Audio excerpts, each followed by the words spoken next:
Baik, ibu-ibu semua, eh, kita sudah mempelajari ya tadi melalui permainan lempar bola tentang cara mencegah penelantaran terhadap anak. Dan dari permainan tadi kita menemukan nih beberapa jawaban dari ibu-ibu semua. Di antaranya tadi dari kelompoknya Ibu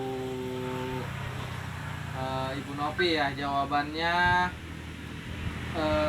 cara mencegah penelantaran terhadap anak, di antaranya tadi jawab memenuhi kebutuhan dasar anak ya, jawaban dari Ibu Nopi. Kemudian jawaban yang kedua ya dari kelompok itu tuh yang di belakang, Ibu Yeti memberikan kasih sayang kepada anaknya.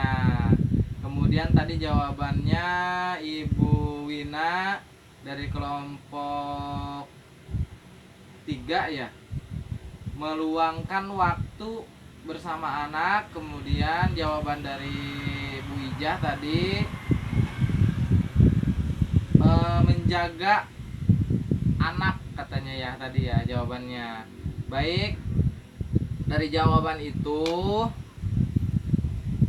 kita sudah tempelkan ya di plano ini jawaban-jawaban tadi. Kemudian kita akan mempelajari bagaimana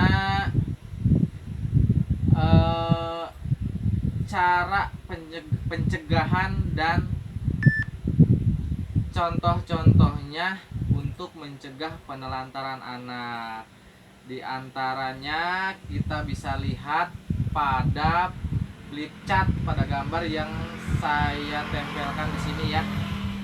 Pertama adalah cara mencegahnya dengan memenuhi kebutuhan dasar anak, kasih sayang, sandang, pangan, papan. Kemudian meluangkan waktu untuk bersama dengan anak supaya anak kita itu merasa lebih dekat dengan kita, bahwa kita harus banyak meluangkan waktu mengajaknya bermain. Terus berbagi tugas dalam mengasuh anak.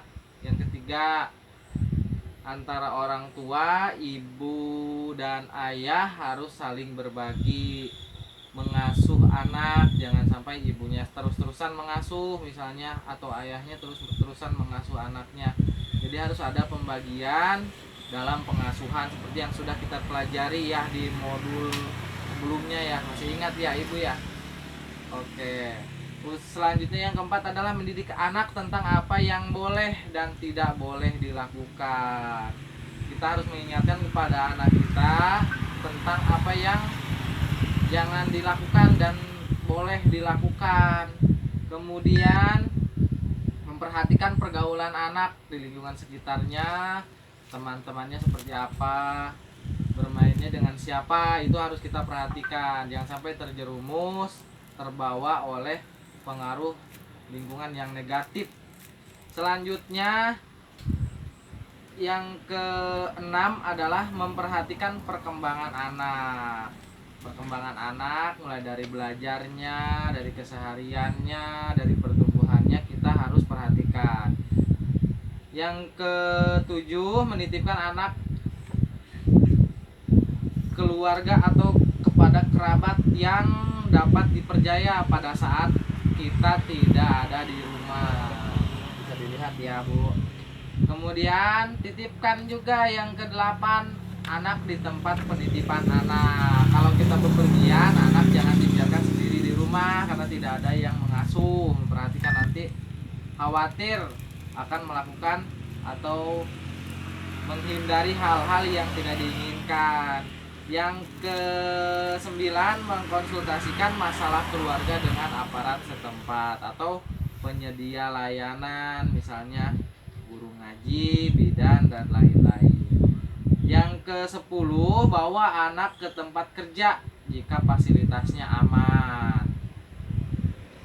Yang terakhir, konsultasi dengan pendamping PKH untuk membantu mencari solusi mengenai permasalahan-permasalahannya anak kita nih ada hal-hal yang di luar kebiasaannya yang tidak baik, boleh dikonsultasikan dengan pendamping PKH. Kemudian nanti jangan sampai akibat dari hal tersebut anak kita terlantar, akibatnya anak kita akan putus sekolah, akan kekurangan gizi, celaka, luka, sakit, digigit binatang karena kita tidak memperhatikan anak kita, sering ketakutan atau tidak berani. Kemudian kemampuan berbahasanya bisa rendah, Bu, karena anak kita merasa dibiarkan. Terus anak juga dapat merasa tidak aman karena tidak ada yang melindungi. Kemudian anak akan susah bergaul. Dan yang terakhir, akibat penelantaran juga jangan sampai ya anak kita mengalami masalah penyesuaian diri pada masa yang akan datang. Baik, itu dari contoh-contoh pencegahan dan pelantaran anak. Ibu bisa lihat ya nanti di rumah, boleh dibaca-baca di buku pintarnya halaman 38. Nah, itu untuk diingat bagi kita semua bahwa sebagai orang tua jangan sampai anak kita terlantar. Baik, itu saja ya Ibu. Mudah-mudahan bisa paham. Untuk selanjutnya silahkan nanti Ibu disimak ya materi selanjutnya. Terima kasih.